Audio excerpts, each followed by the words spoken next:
Boa noite a todos. Quero dar as boas-vindas à embaixadora, ex-embaixadora Lia também. Isso é realmente um momento histórico, porque, em contraste com o nosso painel anterior sobre a Europa e a situação difícil na América do Norte, vemos esperança na América Latina, um futuro realmente brilhante. Então, vamos começar com o embaixador Ezra. Talvez com as notícias de última hora, que claro, é que na Colômbia, na eleição presidencial, o candidato pró-Israel, apoiado por Trump, venceu. Sim, Pensei que você ia falar que era porque o Messi fez gol contra a Áustria agora, mas é isso mesmo. e vale ressaltar que ele também prometeu abrir uma embaixada em Jerusalém. Então, isso é uma ótima notícia. Então, embaixador Ezra, considerando o país que o senhor representa, que tem uma longa relação histórica com Israel, como o senhor vê isso? Como o senhor vê essa movimentação que é a mais recente de uma série de vitórias de candidatos de direita na América Latina? Muito obrigado. Hoje eu vi um mapa sobre os países da América Latina que não são de direita e só restam 4. Então as coisas estão se desenhando na América Latina. E enquanto vocês têm essa discussão com a Europa, pessoal, uma janela se fecha e outra se abre.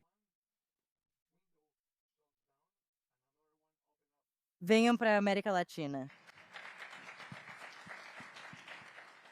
Como você mencionou, embaixador Fitz, essa é a vitória mais recente que vemos na América Latina, que foi seguida pelo Chile, Argentina, Costa Rica, onde você serviu, Bolívia e Equador, certo? E Honduras, claro. E o Peru. Tudo bem, então a lista continua.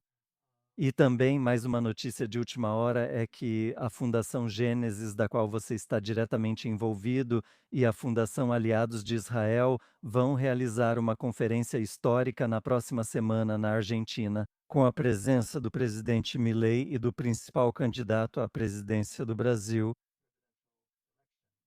Então eu queria te perguntar, como você vê essa expansão dos acordos Isaac na América Latina? Bem, antes de começar, só quero comentar sobre as últimas notícias da Colômbia, porque recebi uma mensagem hoje de manhã de um colega que disse: Nós estamos aqui no Sindicato de Notícias de Jerusalém.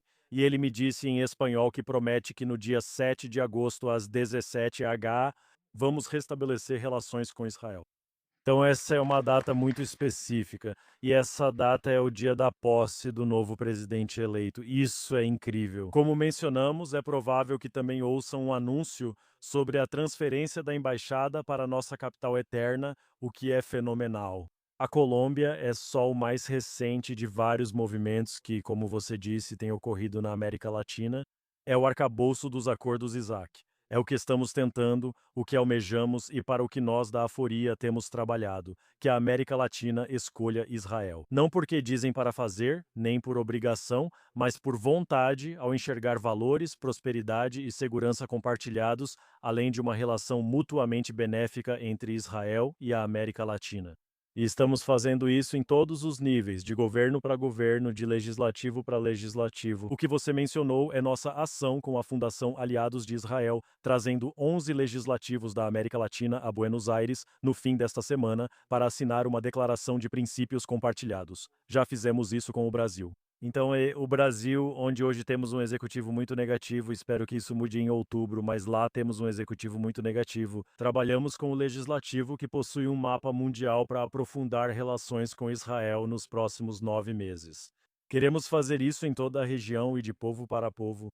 Então, ecoando o que meu colega embaixador disse aqui, o pessimismo que você viu na Europa, o potencial que você vê na África, a realidade é a América Latina. Muito bom. E agora, Lia, você está baseada em Miami, mas está tão diretamente envolvida com a comunidade latina nos Estados Unidos, que representa 20% da população, o maior grupo étnico dos Estados Unidos. Eu queria saber como você vê esse efeito impactando os latinos na América, meio que um efeito bola de neve sobre eles, baseado no que aconteceu talvez em seus países de origem. Ótima pergunta. Então, eu acho que com essa nova abertura nas relações, realmente, sabe, o povo judeu em Israel poderia mesmo usar algumas boas notícias agora. E eu não posso enfatizar o suficiente a necessidade de realmente aproveitar essa nova oportunidade diplomática, econômica e tecnológica que temos diante de nós aqui, com tudo o que estamos vendo em toda a Europa e até mesmo nos Estados Unidos. Nos Estados Unidos, o que precisamos perceber é que os acordos Isaac têm um impacto muito além do diplomático no engajamento que estamos vendo, e isso está no espaço da guerra de informação. Atualmente, 20% da população dos Estados Unidos é latina. Até 2050, a previsão é de que esse número chegue a 30%. Eles apresentam menos sentimentos antissemitas que outros grupos étnicos ou raciais. E eles estão entre os maiores consumidores de mídia digital e social, por isso se tornaram alvos de desinformação. E enquanto toda essa atividade incrível está acontecendo, quero dizer, 12 países voltaram a ser amigos de Israel. Isso é absolutamente incrível. E o que precisamos perceber é que os 20% de hispânicos não são apenas americanos, eles também são latino-americanos. Eles acompanham constantemente as notícias locais de seus países de origem para saber o que ocorre politicamente e economicamente, pois isso afeta suas famílias. Então, com tudo o que está acontecendo, precisamos aproveitar não só o lado diplomático e econômico, mas também garantir que estamos nos comunicando com os 650 milhões de falantes de espanhol no mundo, para que eles saibam que essas boas notícias estão acontecendo. Obrigado. Embaixador Ezra, o Panamá tem sido notavelmente o único país da América Latina que nunca reconheceu um Estado palestino. Nunca, Nunca. Então estou sozinho aqui. certo? Mas por enquanto esse é o porém, certo? Por enquanto, o Panamá ainda mantém sua embaixada em Tel Aviv. A questão é, você vê isso mudando se tanto a Argentina quanto talvez o Brasil, em um cenário positivo, mudarem suas embaixadas para Jerusalém, como prometeram Milei e o senador brasileiro, que é um dos principais candidatos, ambos prometeram. Então, há 24 meses, quando me encontrei com o meu presidente, José Raul Molino, e ele me deu a missão, ele me disse: Ezra, quero que você fortaleça o relacionamento entre o Panamá e Israel. Quero que você expanda a sua embaixada, mas por favor, não me venha falar em transferir a embaixada. E ele disse, temos um ambiente muito tranquilo aqui entre judeus e árabes, e eu quero manter assim. Então, se você me perguntar, colocando na balança, ser o único país a não reconhecer a autoridade palestina, versus mudar a embaixada. Eu te digo, eu moro em Jerusalém, então é meio termo. Ok? Ficaremos com você por hora. Embaixador Fitz, como ex-embaixador, posso fazer a pergunta ao senhor? Se o senhor tivesse que escolher aleatoriamente, qual país da América Latina seria o próximo a transferir a embaixada para Jerusalém?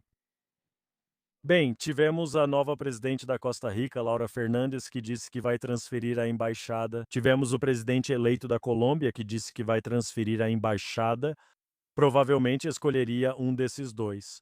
Também incentivaria meus amigos no Equador, que já abriram um escritório de inovação diplomático em Jerusalém. Gostaria que transferissem a embaixada também. Acho que, se Bolsonaro ganhar, ele vai transferir a embaixada como prometeu. Então vimos uma onda pela região de pessoas que querem aprofundar os laços. Honduras já tem a sua, Honduras está lá, Guatemala está lá, Paraguai está lá. Metade das embaixadas em Jerusalém atualmente são da América Latina. Muitos não percebem que esta região já tem laços fortes. Precisamos aprofundá-los e contar com todos os amigos possíveis hoje. E o povo latino-americano, como a Lia estava dizendo, é muito aberto a ter essa inovação cultural e diplomática e esse intercâmbio comercial com Israel. E eles veem os benefícios. Então, Incrível. Lia, eu queria te perguntar, porque você mencionou anteriormente, na sua resposta anterior, que os latinos tendem a ser os principais consumidores de conteúdo digital. E à luz de todas as dificuldades que Israel está enfrentando na mídia, especialmente entre os latinos nos Estados Unidos também, exceto os de base religiosa, que não são grandes apoiadores. O que pode ser feito com os acordos Isaac através das mídias digitais nas quais você está tão envolvido para mudar a narrativa? Então, posso dizer de forma anedótica, como fundadora e CEO da Fuente Latina, que há um interesse crescente e acelerado de criadores hispânicos, influenciadores, jornalistas, repórteres e até estudantes de jornalismo vindo para Israel. E isso porque, desde 7 de outubro, a Fuente Latina conseguiu trazer 300 jornalistas hispânicos não judeus, que também não são evangélicos, o que eu acho que diz muito sobre o número de aliados e potenciais aliados que temos no espaço hispânico. Se você olhar apenas para os números, especialmente nos Estados Unidos, os hispânicos são o futuro da relação entre os Estados Unidos e Israel e nossos melhores aliados potenciais na luta contra o antissemitismo, só pelos números. O que também sabemos é que, embora Israel e a comunidade judaica não estejam investindo tanto quanto deveriam, com exceção dos acordos Isaac, é claro. Mas, em termos de mídia e comunicação, o Irã está falando com a população hispânica, o Hezbollah está falando em espanhol com a população hispânica. O Catar tem a Al Jazeera em espanhol, falando para o público hispânico global de língua espanhola. Israel e o povo judeu precisam investir mais. Nós temos ótimas histórias. Temos uma grande população hispânica israelense aqui em Israel, muitos dos quais foram vítimas do 7 de outubro e sobreviventes. Temos histórias para contar. Agora precisamos de investimento e canais de distribuição para conseguir levar essas mensagens e informações ao público. Edgar, posso falar uma coisa? Então, no ano passado, depois de uma conferência que tivemos no Shabbat, estávamos conversando com Josh e Alex e vimos a necessidade de ter o JNS em espanhol. Hoje isso é uma realidade. Sarita, que é a diretora, é do Panamá e o JNS TV espanhol é feito a partir do Panamá. E também, neste outono, a El Al Airlines anunciou os primeiros voos diretos para Buenos Aires. Renovado? Renault retomou os voos para Buenos Aires, o que também é novidade. Para concluir, gostaria de saber se você pode dizer o que acha que estaremos fazendo daqui a um ano, no próximo terceiro encontro anual da JNS em relação à América Latina? Vou encerrar, na verdade, com algo do primeiro-ministro Netanyahu, que tuitou isso esta noite. E eu acho que isso é emblemático de para onde estamos indo. E ele disse: amigos de Israel continuam vencendo, vindo da Colômbia, e viva aos acordos Isaac. Então eu acho que vemos isso como o futuro. Você sabe, Israel disse que o ano de 2026 é o ano da América do Sul ou América Latina para Israel. Eu sempre respondo para ela e digo: bem, para onde mais você vai? Vamos aceitar e seguir a favor da correnteza. Acho que veremos muitas coisas positivas saindo da região com a ajuda de todos. Incrível. Ontem tive uma conversa com Alec Axel Vanish, o embaixador da Argentina, e eu perguntei para ele: então, como estamos em relação aos acordos Isaac, já que ele foi o fundador e foi uma iniciativa dele? E ele me disse que os acordos Isaac deveriam ter corpo e alma, e a alma é conectar a América Latina a Israel. E o corpo é o dinheiro, certo? Então, ele está trabalhando em várias iniciativas com o Banco BID, com o Ministério da Fazenda aqui em Israel e também com os Estados Unidos. Assim que tivermos o dinheiro, podemos ir com autoridade aos governos da América Latina e dizer a eles que Israel está aqui, Israel está disposto a oferecer isso e aquilo, e então veremos um aumento dramático nos países do Acordo Isaac que estão aderindo. Incrível. Lea? Acho que vamos ver um aumento de boas notícias positivas vindas de Israel na mídia de língua espanhola, o que já estamos vendo aumentar. Acredito que o turismo aumentará bastante, algo que Israel precisa após 3 anos de guerra. Acredito que, com todos os esforços de todas as boas pessoas que trabalham nessa área, e veja bem, somos muito poucas. Se você olhar quem está trabalhando em quais áreas geográficas do mundo, o número de organizações e líderes que atuam no universo de língua espanhola provavelmente dá para contar em uma, talvez duas mãos. Então, o trabalho que está sendo feito é incrivelmente estratégico. É incrivelmente impactante, como estamos vendo agora, com 13 países mudando e voltando a ser amigos de Israel. Acredito que veremos muito mais trabalho positivo pela frente. Com certeza deixamos o melhor para o final. Muito obrigado, muitas graças.